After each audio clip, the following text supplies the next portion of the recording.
آج بھی وہ لڑکا ہمارے گھر آیا ہوا تھا اور میری بڑی بیٹی کو اپنے ساتھ باہر لے جانے کی بات کر رہا تھا۔ ابھی میں اسے کوئی مناسب جواب دے کر انکار کرنے کا سوچ رہی تھی کہ میری بڑی بیٹی باہر جانے کا سن کر خوشی سے اٹھ کھڑی ہوئی اور مجھ سے پوچھے بنا تیاری کرنے چلی گئی۔ میں نے اس لڑکے کو دیکھا تو وہ مجھے عجیب جتاتی نظروں سے دیکھ رہا تھا۔ میں اٹھ کر اپنے کمرے میں بند ہو گئی۔ میں اب اس لڑکے کو پہچان گئی تھی۔ وہ صرف شکاری تھا اور ہر وقت گھات لگائے رہتا تھا۔ شروع میں وہ میری بیٹی سے ملنے کے لیے جھجک زدہ سا مجھ سے اجازت طلب کرتا تھا۔ میں بھی یہ سوچ کر اسے ملنے دیتی کہ شریف لڑکا ہے، مگر آہستہ آہستہ اس کی جھجک ختم ہونے لگی، اور جب سے اس نے میرے گھر کا یہ راز دیکھا کہ میری بیٹیاں میرے بس میں نہیں تھیں، ان کے لیے میں صرف ایک ایسی ماں تھی جو گھر داری میں مصروف رہتی تھی، تو وہ کھل کر سامنے آ گیا۔ میں نے کمرے میں جا کر کھڑکی سے جھانکا تو وہ لڑکا تنہائی پاتے ہی اٹھ کر گھر کا جائزہ لینے لگا اور ہر چیز کو غور سے دیکھنے لگا۔ میں اس کے انداز پر ٹھٹک گئی۔ مجھے اس پر پہلے ہی شک تھا کہ وہ لالچی لڑکا ہے، مگر اب تو یقین ہو گیا تھا کہ وہ ہمارے گھر پر نظر رکھے ہوئے ہے۔ میری بیٹی تیار ہو کر آئی تو وہ یکدم توجہ اس پر مبذول کرتا دیوانگی سے اسے دیکھنے لگا، گویا اس کے علاوہ اسے کچھ نظر نہ آ رہا ہو۔ میں دانت کچکچا کر رہ گئی تھی۔ میں نے سوچ لیا کہ میں اپنی بیٹی کو اس چالاک لڑکے سے بچا کر رہوں گی، مگر میں یہ کیسے کرتی، مجھے یہ سمجھ نہیں آ رہا تھا۔ کچھ دن تو میرے اسی سوچ بچار میں گزرے، مگر پھر اچانک اس لڑکے نے ایسی حرکت کی جس نے میرے ہوش اڑا دیے تھے۔ ایک روز وہ اچانک صبح کے وقت گھر آ گیا۔ وہ ایک معمول کا دن تھا اور وہ جانتا تھا اس وقت میری بڑی بیٹی یونیورسٹی اور چھوٹی کالج جاتی تھی۔ میں گھر پر اکیلی ہوتی تھی اور وہ لڑکا ہمیشہ اتوار کے روز آتا یا پھر شام کے وقت، مگر اس روز وہ صبح کے وقت آ گیا۔ میں اسے دیکھ کر حیران ہوئی اور سخت لہجے میں کہا کہ اس وقت میری بیٹیاں گھر پر نہیں ہیں، وہ ان سے ملنا چاہتا ہے تو شام کے وقت آئے۔ وہ میرے جملے پر ڈھٹائی سے مسکرانے لگا اور بولا کہ میں جانتا ہوں کہ وہ دونوں گھر پر نہیں ہیں، اسی لیے تو اب آیا ہوں۔ اس کے جملے پر میں نے ٹھٹک کر اسے دیکھا۔ وہ بولا کہ میں اپنی ساس سے ملنے آیا ہوں، بہت ضروری کام ہے آپ سے، اور اگر آپ نے میرا وہ کام نہ کیا تو نقصان نہ صرف آپ کا ہوگا بلکہ آپ کی بیٹیوں کا بھی ہوگا۔ اس لڑکے کی بات نے مجھے پریشان کر دیا تھا۔ میں جو اس کے منہ پر دروازہ بند کر دینا چاہتی تھی، مجبوراً اسے گھر میں آنے کی دعوت دی۔ وہ گھر میں داخل ہوتے ہی فاتحانہ انداز میں مسکرایا، جیسے کسی بڑے مقصد میں اسے کامیابی حاصل ہوئی ہو، اور یہ تو مجھے بعد میں خبر ہوئی تھی کہ واقعی وہ کسی بڑے مقصد میں کامیاب ہونے کی وجہ سے ہی مسکرا رہا تھا۔ میں سوچ بھی نہیں سکتی تھی کہ وہ لڑکا اتنے گھناؤنے ارادے رکھتا تھا۔ وہ اندر آ کر بیٹھا تو میں بھی اس کے سامنے بیٹھ گئی اور سنجیدگی سے اسے دیکھنے لگی۔ وہ لڑکا نظریں اس روز گھر کا جائزہ نہیں لے رہا تھا، بلکہ پہلی بار اس کی بے باک نظریں میرا جائزہ لے رہی تھیں۔ مجھے اس لڑکے کی جرأت پر حیرت ہوئی تھی۔ میں نے سخت لہجے میں اسے مخاطب کیا اور کہا کہ تمہیں جو بھی بات کرنی ہے جلدی کرو، میں فارغ نہیں ہوں، اور یہاں ہم بے شک اکیلے ہیں، مگر میرا تم سے احترام کا رشتہ ہے۔ میں تمہاری ساس ہوں، اسی لیے بہتر ہوگا تم اپنے دماغ میں اس رشتے کا احترام رکھ کر مجھ سے بات کرو۔ میں نے نہ چاہتے ہوئے بھی آخر میں یہ ہدایت دہرائی تھی، کیونکہ میں محسوس کر چکی تھی کہ اس لڑکے کی نظر اس وقت ایک داماد کی نظر نہیں تھی، بلکہ وہ مجھے صرف ایک عورت کی طرح دیکھ رہا تھا۔ میرے بولنے پر وہ کہا لگا کر ہنسا اور بولا کہ کس رشتے کی بات کر رہی ہیں آپ؟ میرا آپ کی بیٹی سے نہ نکاح ہوا ہے، نہ باقاعدہ منگنی ہوئی ہے، صرف بات طے ہو جانے سے رشتے نہیں بن جاتے۔ پھر اچانک وہ لہجہ بدل کر بولا کہ میں تو اپنے انتخاب پر پچھتا رہا ہوں، اپنی بیٹی سے زیادہ تو تم حسین ہو اور جوان بھی ہو، وہ لڑکی تو بے باک اور قبول صورت ہے، مجھے اس کے ساتھ اچھا نہیں لگتا۔ وہ لڑکا کیا باتیں کر رہا تھا، میرا دماغ سنا گیا تھا۔ اس کی دیدہ دلیری پر مجھے اتنی حیرت ہوئی کہ کتنی ہی دیر میں کچھ بول نہیں پائی تھی۔ یکدم میں نے ہوش میں آ کر غصے سے اسے دیکھا اور بولی کہ تم نے اچھا کیا اپنی اصلیت بتا دی۔ اب میں تمہاری شادی اپنی بیٹی سے کبھی نہیں ہونے دوں گی۔ میں ایسے بد کردار انسان سے اپنی بیٹی کا رشتہ کبھی نہیں جوڑ سکتی، جو رشتوں کا تقدس بھی نہ پہچانتا ہو۔ میرا خون غصے سے کھول رہا تھا، مگر وہ لڑکا میری بات پر مطمئن سا بیٹھا رہا اور میرے خاموش ہونے پر اطمینان سے بولا کہ تمہاری اس گھر میں اتنی حیثیت نہیں ہے کہ تم رشتے توڑنے کے فیصلے کرو۔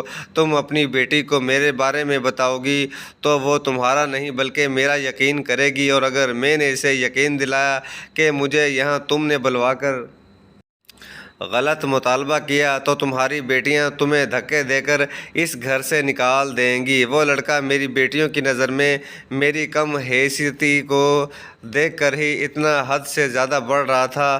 میں نے اس کا اطمینان دیکھا تو ایک پل کے لیے میرا دل چاہا اس پر لعنت بھیجوں اور اپنے کمرے میں چلی جاؤں، مگر یہ بات واقعی خطرناک تھی۔ اگر وہ یہاں بیٹھا رہتا اور میری بیٹیاں آ جاتی تو وہ خود کو بچانے کے لیے مجھ پر الزام لگا دیتا، اور اس کی بات کس حد تک سچ ہی تھی کہ میری بیٹیاں اس کا یقین کرتیں اور مجھے دھکے دے کر گھر سے نکال دیتیں۔ میرا دل خوف سے کانپ اٹھا تھا، مگر میں نے اپنے چہرے پر اتنا خوف ظاہر نہیں ہونے دیا، اور اس لڑکے کو جو بات بتائی وہ اسے چونکا گئی۔ میں بولی کہ اب بھی میں ان دونوں کے رشتہ کرنے کا اختیار رکھتی ہوں، کیونکہ ان کے باپ کو بھی اپنی بیٹیوں کی کم عقلی کا بخوبی احساس تھا، اسی لیے وہ وصیت کر گیا تھا کہ جب تک دونوں بیٹیوں کی شادی میں میری مرضی شامل نہ ہوئی ان دونوں کے نکاح نہیں ہوں گے، اور اگر پھر بھی انہوں نے ضد میں نکاح کیے تو یہ گھر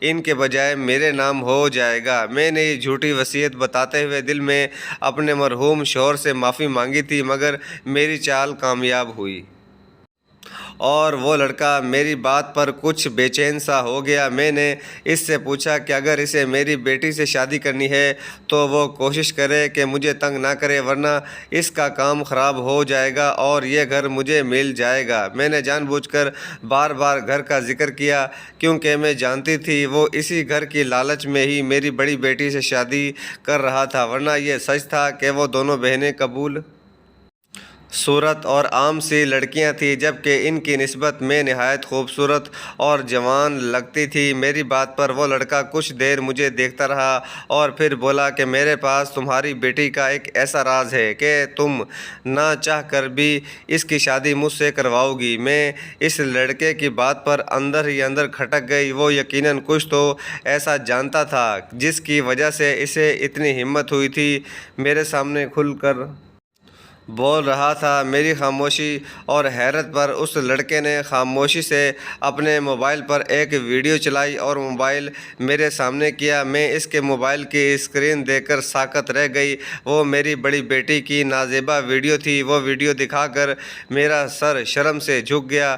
میں نے بمشکل اپنا لہجہ مضبوط رکھا اور اس لڑکے سے کہا کہ یہ ویڈیو بنائی ہوئی ہے۔ وہ مجھے ایک ایڈٹ کی ہوئی ویڈیو دکھا کر کیا جتانا چاہتا ہے؟ میرے لہجے کی مضبوطی بھی اس لڑکے پر اثر انداز نہیں ہوئی تھی۔ وہ بولا کہ میرے پاس ایسی بہت ساری ویڈیوز اور تصاویر ہیں اور ساری ویڈیوز بالکل اصلی ہیں۔ ایک بار میں نے یہ ویڈیو انٹرنیٹ پر ڈال دی تو سچ جھوٹ کا پتہ بھی چل جائے گا اور تم لوگوں کی عزت بھی خاک میں مل جائے گی۔ میں نے پریشانی سے اس لڑکے سے پوچھا کہ آخر وہ یہ سب دکھا کر کیا چاہتا ہے؟ میرے سوال پر وہ سکون سے مسکرایا، جیسے اسی سوال کا انتظار کر رہا تھا۔ وہ موبائل رکھ کر سکون سے مجھے دیکھتے ہوئے جو الفاظ بولا وہ میرے ہوش اڑا گیا۔ وہ لڑکا مجھ سے میرے جسم کا مطالبہ کر رہا تھا۔ میں جانتی تھی وہ برا اور لالچی لڑکا تھا، اور جو ویڈیو وہ دکھا چکا تھا اس سے مجھے یہ بھی اندازہ ہو گیا کہ وہ ہوس پرست بھی ہے، مگر وہ ہوس اور لالچ میں اتنا اندھا تھا کہ میرا اور اپنا رشتہ بھی بھلا گیا۔ میں سوچ بھی نہیں سکتی تھی، میں غم سے نڈال ہو رہی تھی۔ میری بے بسی یہ تھی کہ میرا کوئی والی وارث بھی نہیں تھا، گھر میں کوئی مرد بھی نہیں تھا جس کی دھمکی اسے دیتی۔ بس 2 بیٹیاں تھیں جن کی نظر میں نہ میں قابل اعتبار تھی نہ ہی ضروری تھی۔ میں جوان تھی، حسین تھی اور بیوہ تھی، مگر میں عزت دار اور شریف عورت تھی۔ میں اپنی عزت کے لیے اس لڑکے کا منہ توڑنے کی ہمت بھی رکھتی تھی، مگر اس لڑکے کی حیثیت مجھے کچھ بھی انتہائی قدم اٹھانے سے روک رہی تھی۔ میری بڑی بیٹی کا اس لڑکے سے رشتہ ہو چکا تھا اور اس لڑکے پر اندھا اعتماد کا ایک ثبوت تو میں دیکھ ہی چکی تھی کہ اس کم عقل لڑکی نے اس گھٹیا لڑکے کو اپنا آپ بھی سونپ دیا تھا۔ میں سمجھ نہیں پا رہی تھی اس لڑکے کو کیسے منع کروں، ایسا کیا کروں کہ فی الحال کے لیے یہ مصیبت ٹل جائے۔ مجھے سوچوں میں گم بیٹھا دیکھ کر وہ لڑکا اٹھا اور میرے پاس آ کر بیٹھ گیا۔ مجھے جھٹکا لگا تھا، وہ لڑکا دیدہ دلیری پر اتر آیا تھا۔ وہ میرا ہاتھ پکڑ کر بولا کہ اس نے یہ رشتہ مجھے حاصل کرنے کے لیے کیا ہے۔ اس کی نظر مجھ پر تب پڑی تھی جب وہ پہلی بار میری بڑی بیٹی کے دوست کی حیثیت سے ہمارے گھر آیا تھا۔ تب میرے شوہر بھی زندہ تھے اور میں شوخ رنگ کپڑے پہنتی تھی۔ اس لڑکے نے مجھ جیسی جوان عورت کو دیکھا تو اس کی نیت میں فطور آ گیا۔ اس نے میری بڑی بیٹی کو دوستی کے بجائے محبت کے جال میں پھنسانا شروع کر دیا اور پھر آخرکار وہ رشتہ کروا کر ہمارے گھر میں مزے سے آنے جانے لگا۔ وہ اسی موقع کی تلاش میں تھا جو کہ جلد میری بیٹی کی وجہ سے اسے مل گیا تھا۔ وہ بول رہا تھا کہ دنیا کے سامنے اس کا رشتہ میری بیٹی سے ہوگا، مگر وہ مجھ سے چھپا ہوا تعلق رکھنا چاہتا تھا۔ مجھے لگا کسی نے میرے وجود پر انگارے ڈال دیے تھے۔ میں نے اس لڑکے سے اپنا ہاتھ چھڑوانے کی کوشش کی، مگر وہ مجھے چھوڑنے کے لیے بالکل تیار نہیں تھا۔ وہ مجھے بلیک میل کر رہا تھا کہ اگر میں نے اس کا ساتھ نہ دیا تو وہ میری بیٹی کی ویڈیو لوگوں تک پہنچا دے گا۔ میری بیٹی تو ویسے بھی اسی کے ہاتھ میں تھی، وہ مجھے مجبور کر رہا تھا۔ اس روز میری بیٹیاں گھر آئی تو میں اپنے کمرے میں بند پڑی رہی تھی۔ وہ دکھ کی بات تو یہ تھی کہ انہیں فرق نہیں پڑا تھا، کھانا بنا ہوا تھا، ان کے لیے یہی کافی تھا۔ میں سارا دن کمرے میں بند رہی اور اپنی قسمت کو روتی رہی۔ نہ جانے کتنے دن میری دماغی حالت بگڑی رہی تھی اور مجھے ایک ہی خوف ستاتا رہا تھا کہ ہمارے گھر کی بدنامی ہو جائے گی اور لوگ ہم پر تھو تھو کریں گے، مگر ایسا کچھ نہیں ہوا اور گھر میں بالکل سکون چھایا رہا۔ وہ لڑکا اب بھی ہمارے گھر آ رہا تھا، مگر اب میں اس کی موجودگی میں بالکل ہی کمرے سے باہر نہیں نکلتی تھی۔ میں اس لڑکے کی اصلیت جاننے کے باوجود اپنی بیٹیوں کو کچھ نہیں بتا سکتی تھی، مگر میں نہیں جانتی تھی میرا یوں خاموشی سے ایک طرف ہو جانا کتنا بڑا طوفان لانے والا تھا۔ اگر مجھے اندازہ ہوتا تو میں ضرور اپنی بیٹیوں کو سچ بتانے کی کوشش کرتی، مگر میں ان کی بے اعتباری کے خوف سے خاموش رہی تھی۔ موسم بدل رہا تھا، گرمیوں کی آمد ہوئی تو ہمیشہ کی طرح میں نے گرمیوں کے کپڑے خریدنے کا سوچا۔ میں نے بیٹیوں سے بات کی تو وہ دونوں بیزاری سے بولی کہ انہیں میرے ساتھ بازار نہیں جانا۔ میرے شوہر کی بڑے بازار میں چلتی دکانوں سے ہر ماہ رقم آتی تھی جو میرے ہی ہاتھ پر رکھی جاتی تھی، اسی لیے بیٹیوں کی بیزاری دیکھ کر بھی مجھے بازار جانا پڑا، کیونکہ ان دونوں کی ذمہ داری مجھ پر ہی تھی۔ چھٹی کے دن میں نے دونوں بیٹیوں کو گھر بیٹھا دیکھ کر بازار جانے کی تیاری باندھ لی تھی۔ میں بازار کے لیے نکلی تو پیچھے کچھ ہی دیر میں میری بڑی بیٹی بھی دوستوں سے ملنے کے بہانے گھر سے نکل گئی اور چھوٹی بیٹی اکیلی گھر پر رک گئی تھی۔ میں بازار پہنچی تو یاد آیا کہ پیسے گھر چھوڑ آئی ہوں۔ میں سر پر ہاتھ مارتی فوری گھر کے لیے روانہ ہوئی۔ گھر میں قدم رکھا تو بالکل خاموشی محسوس ہوئی، میرا ماتھا ٹھنکا تھا۔ میری بیٹیوں کی موجودگی میں اتنی خاموشی کبھی نہیں ہوتی تھی۔ میں اپنے کمرے میں جانے کے بجائے بڑی بیٹی کے کمرے میں گئی، مگر اس کا کمرہ بالکل خالی تھا۔ میں چھوٹی بیٹی کے کمرے میں گئی تو دروازہ کھلنے پر جو منظر میں نے دیکھا وہ میرے ہوش اڑا گیا تھا۔ سامنے وہی لڑکا موجود تھا جو میری بڑی بیٹی کا ہونے والا شوہر تھا، مگر اس کی ہوس اس گھر میں اکیلی رہنے والی ہم 3 جوان عورتوں کو دیکھ کر اتنی حد تک بڑھ چکی تھی کہ وہ مزے سے میری پہلی بڑی بیٹی کی عزت لوٹتا رہا، پھر مجھے بلیک میل کیا اور آج موقع دیکھ کر وہ میری چھوٹی بیٹی کے سر پر پہنچا ہوا تھا۔ میری چھوٹی بیٹی خود روتے ہوئے اس کو خود کی گرفت سے چھڑوانے کی کوشش کر رہی تھی، مگر وہ اسے بھی یہی بول رہا تھا کہ اگر اس نے اس لڑکے کی بات نہ مانی تو وہ اس کی بہن کی ویڈیو نیٹ پہ دے دے گا۔ اس کی اس دھمکی کی وجہ سے میری چھوٹی بیٹی آواز نہیں نکال رہی تھی، مگر وہ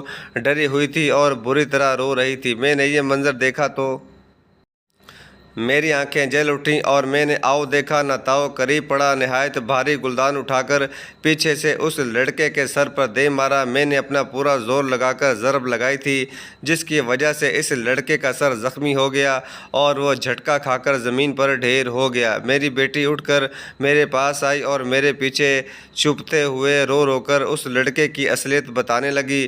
میں نے بیٹی کو چپ کروایا اور اس لڑکے کا جائزہ لیا۔ وہ بالکل بے حس و حرکت زمین پر پڑا ہوا تھا۔ ہم نے اس کا سانس چیک کیا تو ہمارے سر پر گھر کی چھت آ گری۔ وہ لڑکا مر چکا تھا۔ میں بری طرح گھبرا گئی۔ میرا مقصد اسے قتل کرنا نہیں تھا، میں تو بیٹی کو اس سے آزاد کروانا چاہتی تھی۔ میری بیٹی ایک طرف زمین پر بیٹھی روتی جا رہی تھی اور میرے ہاتھ کانپ رہے تھے۔ مجھے پورا یقین تھا کہ اگر قتل کا کیس ہوا تو میری بیٹیاں سارا الزام مجھ پر ڈال کر خود آزاد ہو جائیں گی۔ میں نے بیٹی کو کہا کہ اس لاش کا اب ہم کیا کریں؟ میں نے تمہیں بچانے کے لیے اسے مارا تھا، مگر یہ تو بالکل ہی مر گیا۔ میری بات پر میری بیٹی نے سر اٹھا کر مجھے دیکھا اور پھر جلدی سے بولی کہ ہم اس لاش کو گھر کے پچھلے لان میں دبا دیتے ہیں، کسی کو پتہ نہیں چلے گا۔ مجھے پریشانی تھی کہ اگر لوگوں نے اسے آتے دیکھا تھا تو وہ سب شک میں پڑ جائیں گے کہ لڑکا گھر میں داخل ہوا مگر واپس نہیں نکلا۔ اس پر میری چھوٹی بیٹی نے مجھے تسلی دی اور بتایا کہ اس لڑکے نے اس پر حملہ کرنے سے پہلے یہ اطمینان کیا کہ گھر پر کوئی نہیں ہے۔ پھر اس نے بتایا کہ وہ بہت احتیاط سے اور چھپ کر آیا تھا اور اس نے میری بیٹی سے بھی وہی بات کی کہ وہ اس سے تعلق بنائے رکھے گا مگر اس بارے میں کسی کو پتہ نہیں چلنے دے گا۔ مجھے اس لڑکے کے گھٹیا پن پر غصہ آ رہا تھا۔ میرے دل میں اسے مار دینے کا جو پچھتاوا پیدا ہوا تھا وہ ختم ہو گیا۔ میں نے اپنی بیٹی کے ساتھ مل کر اس لڑکے کی لاش اٹھائی اور اسے لان میں لے گئی۔ ابھی ہم دونوں کھدائی کر رہے تھے کہ میری بڑی بیٹی گھر پہنچ گئی۔ وہ اس لڑکے کی لاش دیکھ کر چیخ اٹھی تھی اور بری طرح رونے لگی تھی۔ جب اسے پتہ چلا کہ اس لڑکے کی موت میرے ہاتھوں ہوئی ہے تو وہ بھڑک اٹھی اور مجھے برا بھلا کہنے لگی۔ میں نے چیختے ہوئے کہا کہ وہ میری نیت سے پہلے ہی واقف ہو چکی تھی۔ میں نے اس کا خوش شکل منگیتر دیکھا تو میری نیت خراب ہو گئی اور میں اس لڑکے کو قابو کرنے کی کوشش کرتی رہی، مگر جب وہ ہاتھ نہ آیا تو اسے گھر بلا کر بھی میں نے خود کو پیش کیا اور اس سے ضد کی کہ وہ رازداری سے میرے ساتھ تعلق رکھے، مگر وہ لڑکا میری بڑی بیٹی کے ساتھ مخلص تھا، اسی لیے وہ نہیں مانا۔ یہ سب باتیں اس لڑکے نے میری بیٹی کو بتائی تھی، مگر اس روز اس کی بلیک میلنگ کے باوجود میں اس کی چال میں نہیں پھنسی تھی اور اس سے کہہ دیا تھا کہ وہ جب چاہے ویڈیو دنیا کو دکھا دے، مجھے اس بات سے فرق نہیں پڑے گا بلکہ میرا فائدہ ہو جائے گا۔ اس کا رشتہ میری بیٹی سے ختم ہو جائے گا تو یہ گھر بچ جائے گا۔ میری اس بات نے اس لڑکے کو غصہ دلایا تھا۔ اس کی ساری چالیں ناکام ہوئی تھی اور میں اٹھ کر اپنے کمرے میں بند ہو گئی تھی۔ بدلے میں اس نے میری بیٹی کو میرے خلاف کر دیا تھا۔ میں افسوس سے اپنی بیٹی کو دیکھ رہی تھی جو مجھے لعن طعن کر رہی تھی اور بول رہی تھی کہ اس نے اپنے منگیتر کی یہ سب باتیں سننے کے باوجود مجھ پر ترس کھایا اور مجھے گھر سے نہیں نکالا، مگر اس کے خیال میں اس قابل نہیں تھی کہ مجھے اتنی عزت دی جاتی۔ مجھے اس کے لہجے اور الفاظ سے اتنا دکھ پہنچا کہ میں نے کھڑے ہو کر ان دونوں کو دیکھا اور بولی کہ وہ دونوں چاہیں تو پولیس کو بلا لیں، یہ جرم میں نے کیا ہے اور میں اس جرم کو قبول کر کے جیل جانے کے لیے تیار ہوں۔ میں نے ان سے کہا کہ وہ ویسے بھی ایسی آزادی کا کوئی فائدہ نہیں جب میرا کوئی ٹھکانہ نہ ہو اور میں اتنی خدمت کرنے کے باوجود ان دونوں کی نظر میں قابل اعتبار نہیں بن سکی۔ میں اپنی بات مکمل کرتے ہی اپنے کمرے میں چلی گئی۔ میری آنکھوں سے آنسو رواں ہو گئے تھے۔ میری بیٹیاں مجھے شروع سے کبھی ماں نہیں سمجھتی تھی۔ ان کا باپ یعنی میرا شوہر چند سال پہلے وفات پا گیا تھا۔ باپ کی موت کے بعد وہ دونوں بہنیں بالکل ہی آزاد ہو چکی تھیں۔ میرے لیے ان کی اتنی مہربانی بہت تھی کہ وہ مجھے گھر میں رہنے دے رہی تھی، ورنہ میں جانتی تھی یہ گھر بھی ان دونوں کے نام تھا۔ میں جوان اور خوبصورت تھی، سوتیلے چچا کے پاس رہ رہی تھی اور ملازماؤں والی زندگی گزار رہی تھی۔ چچا نے امیر مرد دیکھ کر میری شادی کر دی۔ میرا شوہر مجھ سے آدھی عمر بڑا تھا۔ اس کی جوان دو بیٹیاں تھیں جو عمر میں مجھ سے چند برس ہی چھوٹی تھی۔ شوہر بہت اچھا انسان تھا اور بہت خیال رکھتا تھا۔ میں شوہر کی طرف سے مان اور عزت پا کر خوش ہو گئی، مگر میری خوشی مختصر تھی۔ شوہر شادی کے کچھ ہی عرصہ بعد مر گیا اور اس کی بیٹیوں نے مجھے گھر سے نہیں نکالا، مگر اپنے رویوں سے یہ جتا دیا کہ اس گھر کی مالکن وہ ہیں۔ میری مجبوری تھی، میرا کوئی اور گھر نہیں تھا۔ مرحوم شوہر سے اس روز شدید گلہ محسوس ہوا جب اس کے وکیل نے گھر کے کاغذات لا کر دونوں بیٹیوں کے دستخط کروائے اور بتایا کہ وہ گھر ان کی باپ کی وصیت کے مطابق اب ان کا ہو چکا تھا۔ میرے شوہر نے نہ کبھی اپنی زندگی میں اپنی بیٹیوں کی نظر میں میری کوئی حیثیت واضح کی تھی، نہ مر کر مجھے کوئی حق دیا تھا۔ الٹا وہ مجھے اپنی بیٹیوں کا محتاج کر گیا تھا اور میں اپنی جوانی ضائع کیے اپنی ہی ہم عمر جوان لڑکیوں کی ماں بن کر ان کی خدمتیں کرنے لگی تھی۔ اس خدمت کا بھی مجھے کوئی صلہ نہیں ملا تھا۔ میں جو پہلے ہی خالی ہاتھ تھی، بعد میں بھی خالی ہاتھ رہ گئی۔ عدت کے بعد ابھی میں گھر کے معاملات سنبھالنے کی کوشش میں تھی کہ ایک روز اچانک بڑی بیٹی کے لیے رشتہ آ گیا۔ لوگ دیکھنے میں بہت اچھے تھے اور لڑکا بھی خوش شکل اور شریف لگا تھا۔ سب سے بڑھ کر یہ رشتہ میری بڑی بیٹی کی مرضی سے آیا تھا، اسی لیے میرا کردار صرف اتنا تھا کہ میں نے رسماً سوچنے کا وقت لیا اور پھر 2 دن بعد بیٹی کی ہدایت پر ہاں کر دی۔ رشتہ پکا ہو گیا اور ان کی شادی 1 سال بعد طے پائی تھی۔ لڑکا کچھ دن تو شرافت کا لبادہ اوڑھے رہا، مگر پھر اپنی اصلیت پر اتر آیا۔ وہ اکثر بے وقت ہمارے گھر آن دھمکتا اور میری بیٹی سے لمبی لمبی ملاقاتیں کرتا۔ جب اس کا گھر میں ملنے سے بھی دل نہیں بھرا تو اس نے گھر سے باہر جانے کی اجازت مانگ لی۔ وہ جان گیا تھا میری حیثیت اتنی نہیں ہے کہ میں بیٹی کو روک سکتی۔ اس نے میری بیٹی سے کہا کہ وہ گھر میں اطمینان محسوس نہیں کرتا کیونکہ اس کی ساس اس پر نظر رکھتی ہے۔ وہ خواہ منہ بنا کر ناراض ہونے لگا کہ مجھے اس پر شک ہے، اسی لیے میں اس پر نظر رکھتی ہوں کہ کہیں وہ حد نہ پار نہ کرے۔ وہ لڑکا یار تھا، وہ ٹھیک پہچانا تھا۔ جیسے وہ گھر میں گھستا جا رہا تھا مجھے واقعی ڈر تھا کہ وہ منگیتر کی عزت پر ہاتھ نہ ڈال لے۔ اس لڑکے کی شکایت لگانے پر میری بڑی بیٹی نے اس کے سامنے ہی ہنگامہ کھڑا کیا اور مجھے برا بھلا کہنے لگی۔ میں نے اسے سمجھانے کی کوشش کی تو وہ میرے کردار پر بات لے آئی اور طنزیہ لہجے میں بولی کہ یہ عورت خود اتنے ہلکے کردار کی تھی، اسی لیے تو اس نے جوان بیٹیوں والے مرد سے بھی شادی رچا لی، مگر میرا جوان اور خوش شکل منگیتر اس عورت سے اب برداشت نہیں ہو رہا تھا۔ میں ان الفاظ پر ساکت رہ گئی تھی۔ میں جانتی تھی وہ میری عزت نہیں کرتی، مگر ان کے دل میں میرے لیے اتنا زہر بھرا تھا یہ میں سوچ بھی نہیں سکتی تھی۔ اس روز کے ہنگامے کے بعد اس لڑکے نے مجھ سے رسمی اجازت طلب کرنا بھی چھوڑ دیا۔ وہ آئے روز گھر میں آتا اور میرے سامنے بڑی بیٹی کو ساتھ لے جاتا اور گھر بیٹھی چھوٹی بیٹی سے بھی دوستانے بڑھا رہا تھا۔ میں دن بدن الگ تھلگ ہوتی جا رہی تھی۔ ان لڑکیوں کی نسبت میں نے ان کو دل سے اپنایا تھا اور انہیں اپنی اولاد ہی سمجھا تھا، اسی لیے میرا دل کڑھتا تھا، مگر میں خاموش رہی تھی۔ لیکن اس لڑکے نے اپنی حد سے بڑھنے کی کوشش کی۔ پہلے تو اس نے مجھے قابو کرنا چاہا، مگر جب میں ہاتھ نہ آئی تو وہ چھوٹی بیٹی کے سر پر پہنچ گیا۔ ان کا مقصد صرف اس گھر کو حاصل کرنا تھا، بلکہ وہ اس گھر میں داماد کی حیثیت سے رہتے ہوئے ہم تینوں لڑکیوں سے تعلق بنانا چاہتا تھا، لیکن میں نے اس کا مقصد ناکام کر کے اس کو قتل کر دیا اور خود قاتلہ بن کر اب جیل جانے کو تیار ہو گئی تھی۔ مجھے لگا یہ بھی بہتر ہی تھا، میرے پاس کوئی ٹھکانہ نہیں تھا، جیل میں کم سے کم مجھے 2 وقت کی روٹی ملتی رہتی۔ اپنے شوہر کی دی عزت اور مان کا بدلہ میں نے ان کی بیٹیوں کو اس عیار لڑکے سے بچا کر چکا دیا تھا، مگر میں جو سوچ رہی تھی ویسا بالکل نہیں ہوا۔ مجھے کمرے میں بند ہوئے ابھی گھنٹہ بھر ہی ہوا تھا کہ دونوں بہنیں میرے کمرے میں آئیں اور مجھ سے معافی مانگنے لگیں۔ چھوٹی بہن نے اپنی بڑی بہن کو پوری حقیقت بتا دی تھی اور اسے یہ بھی بتایا کہ میں نہیں بلکہ وہ لڑکا بد کردار تھا۔ اس لڑکے نے میری چھوٹی بیٹی کو بلیک میل کرتے ہوئے میرے بارے میں بھی بتا دیا تھا کہ وہ مجھے حاصل کرنے کی کوشش کرتا رہا، مگر اس کا کام نہیں بنا تھا۔ لیکن وہ ان دونوں بہنوں کو زیر کرنے کے بعد مجھے اپنے ہاتھ میں کرنے کا ارادہ رکھتا تھا۔